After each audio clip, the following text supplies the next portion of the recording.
दर्शमान बाबु नमस्कार। YouTube channel Triveni खबर टिभीको न्युज अपडेटमा यहाँहरूलाई हार्दिक स्वागत छ। दर्शमान बाबु अहिलेसम्म हाम्रो च्यानललाई सब्स्क्राइब गरी जोडिनु भएको छैन भने कृपया सब्स्क्राइब गरी जोडिनुहोस् ताकि दैनिक रूपमा विशेष अनि महत्त्वपूर्ण समाचारका अपडेटहरू यहाँहरूमाझ आइरहनेछन्।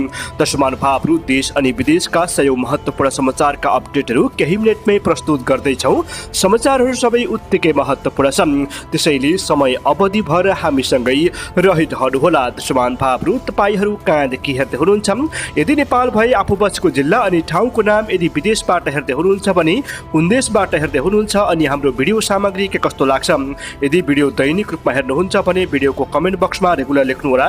आज पहिलो पटक हेर्दै हुनुहुन्छ भने न्यू लेख्न पनि नबिर्सनु। राजसभाको विधान 1/3 केन्द्रीय सदस्य मनोनित गर्ने गरियो निर्णय। राजसभाको महाधिवेशन के भूपदेव शाह, रवि लामिछानेको विकल्प बन्न सक्छन् त? राजसभाको महाधिवेशनका लागि चन्दा सङ्कलन गरिएको छैन।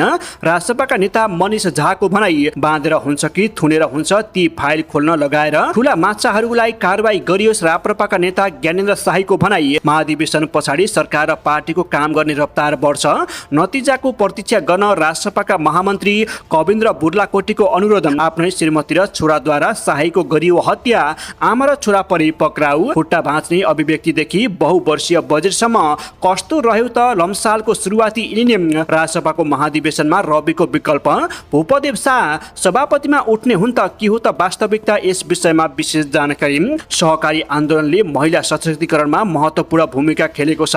मन्त्री पौडेलको भनाई, विदेशी एजेन्डा सामु घोडा टेक्नेहरूको हातमा एमाले संगठन सुम्पिन सकिँदैन। एमालेका सचिव महेश बस्नेतको भनाई, राजसभा महाधिवेशनमा नेकपाबाट प्रचण्डको ठाउँमा वर्षमान पुन जाने गरियो निर्णय। महाधिवेशनको पूर्व सन्ध्यामा रहेको राजसभालाई बाबुराम भट्टराईको सुझाव, संवैधानिक समाजवादको अर्थ के हो प्रश्न पारियोस् भन्दै गरे अनुरोध। प्रधानमन्त्री बालेनले फेसबुकमा देखाए अपी बेस क्याम्प पछाडि मक्कालु सौन्दर्य।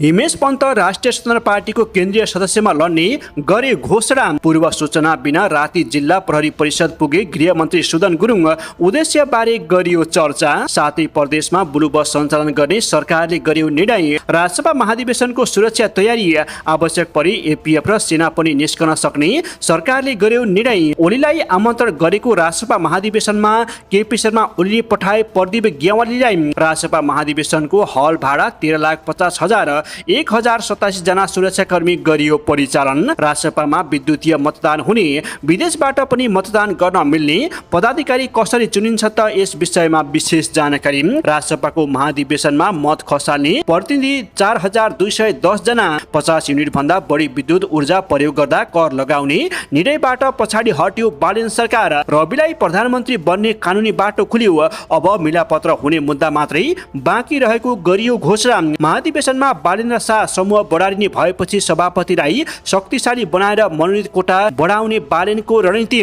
रवि र बालेनको सहमतिमै राजसभाको नयाँ नेतृत्व छानिने निर्वाचन अन्तिम विकल्प रहेको गरियो घोषणा। कक्षा 12 को नतिजा बारे शिक्षा मन्त्रीको प्रतिक्रिया, प्रक्रिया मिचिएको छैन, ढिला सुस्ती मात्र हटाइएको हो भन्दै दिए प्रतिक्रिया। महाधिवेशनका लागि राजसभाका सभापति रवि लामिछाने पुगे चितवन।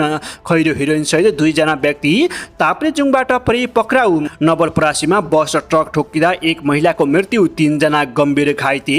काठमाडौँबाट 22 लाख नगद सहित पक्राउ परि 2 जना। पार भित्रीबाट गर्थे क्रिप्टो मुद्दाको कारोबार। प्रधानमन्त्री बालेन शाहको निर्देशन पछाडि प्लास्टिक बोतलको अन्त्य, मिलम्ची पानी सिधै प्रयोग गर्ने सरकारले गर्यो निर्णय। अब पूरा समाचार। दर्शमान बाबु आउनुहोस् आजको पहिलो तथा विशेष समाचारबाट सुरु गरौँ। राष्ट्रिय स्वतन्त्र पार्टीका सभापति रवि लामिछानेलाई प्रधानमन्त्री समेत बन्न सक्ने गरी कानुनी बाधा पुगेको छ।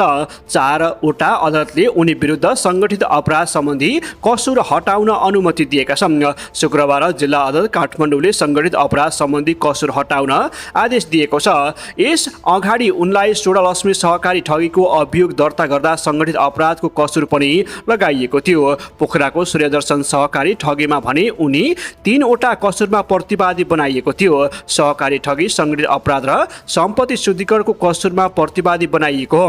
अहिले कास्की अदालतबाट पनि सहकारी ठगीको मुद्दा मात्रै बाँकी रहेको छ। सम्पत्ति शुद्धिकरण र संगठित अपराधको कसुर हटाइएको छ। जिल्ला अदालत पर्सा र रूपन्देहीले पनि सहकारी ठगी बाहेकका कसुर हटाउन आदेश दिइसकेको छ। अब उनी विरुद्ध सहकारी ठगीको मुद्दा मात्रै बाँकी रहनेछ। यो जुन जुनसुकै बेला मिलापत्र हुन सक्ने मुद्दा समेत रहेको छ। मुख्य विषय नै पीडितले न्याय पाउनु भएकाले अन्य कसुर लगाउँदा यसमा ढिलाइ हुने अदालतको व्याख्या समेत रहेको छ। यस अगाडि अन्य अदालतले जस्तै काठमाडौँ जिल्ला अदालतबाट पनि त्यही विषयमा जोडतोडले उठाइएको थियो। जिल्ला सहकारी वकिल कार्यालयले अभियोग पत्र संशोधन गरी पाऊँ भनी दिएको निवेदन शुक्रबार काठमाडौँ जिल्ला अदालतका न्यायाधीश आत्मदेव जोशीको इजलासमा सुनवाई भएको थियो। रवि लामिछाने लगायतमाथि ठगी र सङ्गठित अपराध गरेको कसुरमा 2081 पुस 21 गते अभियोग दायर भएको थियो। 2082 वैशाख 30 गते पूरक अभियोग पेश गरिएको छ। तर न्यायाधीश वक्ता सविता भण्डारी बरालले 2082 पुस 30 गते माघ 2 गते ठगीतर्फको अभियोग दाबी यथावत राखी सङ्गठित अपराध सम्बन्धीको अभियोग दाबी कायम नरहने गरी अभियोग संशोधन गर्न निर्णय समेत गरिएको छ। त्यही अनुसार सम्बन्धित जिल्ला सहकारी वकिल कार्यालयलाई निर्देशन दिएकी थिइन्। निर्णय अनुसार काठमाडौँ, कास्की, पर्सा र रूपन्देही जिल्ला सरकारी वकिल कार्यालयले मुद्दाको अभियोग दाबी संशोधन गरी पाऊँ भनी अदालतमा निवेदन पेश गरेको समेत बुझिएको छ। उनीहरूको माग बमोजिम नै सबै अदालतले संशोधनका लागि अनुमति दिइसकेका छन्। मुलुकी फौजदारी कार्यविधि संहिता 2074 को दफा 36 बमोजिम दिएको निवेदनमा पीडित बचतकर्ताहरूको रकम फिर्ता हुने वाचनका लागि मिलापत्र हुन सक्ने अवस्थामा जीवन्त राख्नुपर्ने र त्यसका लागि सङ्गठित अपराध सम्पत्ति शुद्धिकरण सम्बन्धी कसुर हटाउन पर्ने उल्लेख समेत गरिएको छ। मुलुकी अपराधको संहिता 2074 को दफा 32(2) एवं अपराध पीडित संरक्षण एवं 2075 ले पनि कानुनी व्यवस्था गरेको मुलुकी फौजदारी कार्यविधि संहिता 2074 को दफा 116 को उपदफा 2 को खण्ड कले सम्पत्ति शुद्धिकरण समेतलाई मुलुकी मुद्दाबाट केही अन्य मुद्दाहरूलाई अभियोग दर्ता फिर्ता लिन वा संशोधन गर्न कानुनले रोक लगाएको अवस्था र अपराध संहिता, फौजदारी कार्यविधि संहिता एवं अपराध पीडित संरक्षण ऐन समेतले पनि पीडितमुखी न्यायको अवधारणा स्वीकार गरेको उल्लेख गर्दै सरकारले अदालतको अनुमति दिन समेत निर्देशन दिएको बुझिएको छ। पीडितलाई क्षतिपूर्ति सहितको न्यायका लागि बाधकका रूपमा रहने लामो फौजदारी प्रक्रिया, कठोर अभियोग एवं मिलापत्रका लागि अवरोध हुने अवस्थामा फौजदारी न्यायशास्त्र, फौज अभियोजनको स्वायत्तता, पीडितको अधिकार र सार्वजनिक हित बीचको सन्तुलनका लागि अदालतले अभियोग र अभिभावकीय दायित्व निर्वाह गर्नुपर्ने हुँदा सङ्गठित रूपमा ठगी गरेको मुद्दाको अभियोग पत्रमा ठगी तर्फको अभियोग कायम गरी सङ्गठित अपराध तर्फको अभियोग कायम नरहने गरी अभियोग पत्र संशोधन गर्न मिलापत्र र अनुमति दिने गरी आदेश दिएको समेत बुझिएको छ। काठमाडौँ जिल्ला अदालतको आदेशमा भनिएको छ, सम्पत्ति शुद्धिकरणको कसुरमा सांसद पद समेत निलम्बन हुने व्यवस्था छ। यस अगाडि उनलाई यही अभियोगमा लगाइएपछि सांसद पदबाट उनी निलम्बन भएका थिए। 2081 पुस 8 मा तत्कालीन सभामुख देवराज घिमिरेले सम्पत्ति शुद्धिकरणको मुद्दा दर्तापछि रवि लामिछानेको निलम्बन भएको सूचना टाँसेका थिए। तर यस पटक भने मुद्दा फिर्ता नहुँदै पनि रवि सांसदबाट निलम्बन भएका थिएनन्। उनको मुद्दा फिर्ताको निर्णय भए प्रक्रिया अगाडि बढिसकेको थियो। चुनावबाट उनको पार्टी रासपाले झन्डै 2/3 सिट जितेको थियो। सभामुखदेखि प्रधानमन्त्री समेत आफ्नै पार्टीबाट हुने भएपछि उनी निलम्बन हुने सूचना टाँसिएको थिएन। कसैले उनको शपथको विरोध पनि गरेनन्। त्यस पछाडि रवि निर्वाध रूपमा सांसद जाने बाटो खुलेको थियो।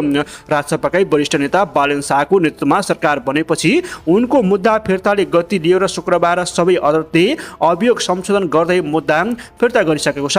नेपाल बारका पूर्व अध्यक्ष सङ्गठित अपराध सम्पत्ति शुद्धिकरणको मुद्दा नहुँदा रविलाई राजनीतिकमा बाटो थप खुला हुने समेत जानकारी दिएका छन्। आफ्नो नाम उल्लेख गर्न नचाहने ती वरिष्ठ अधिवक्ताले भनेका छन्, निलम्बन हुने मुद्दा हटेपछि त मिलापत्र हुने मुद्दा मात्रै बाँकी रह्यो। यसले त उहाँलाई प्रधानमन्त्री बन्ने बाटो पनि खोल्छ। मिलापत्र गर्न मिल्ने ठगी मात्रै कायम राखेपछि बिस्तारै प्रधानमन्त्री बन्ने बाटो पनि खुलेको छ, उनले अगाडि थपेका हुन्। यस्तै सरकारले महिलालाई लक्षित गरी 7वटा प्रदेशमा ब्लू बस सञ्चालनको तयारी अगाडि बढाएको छ।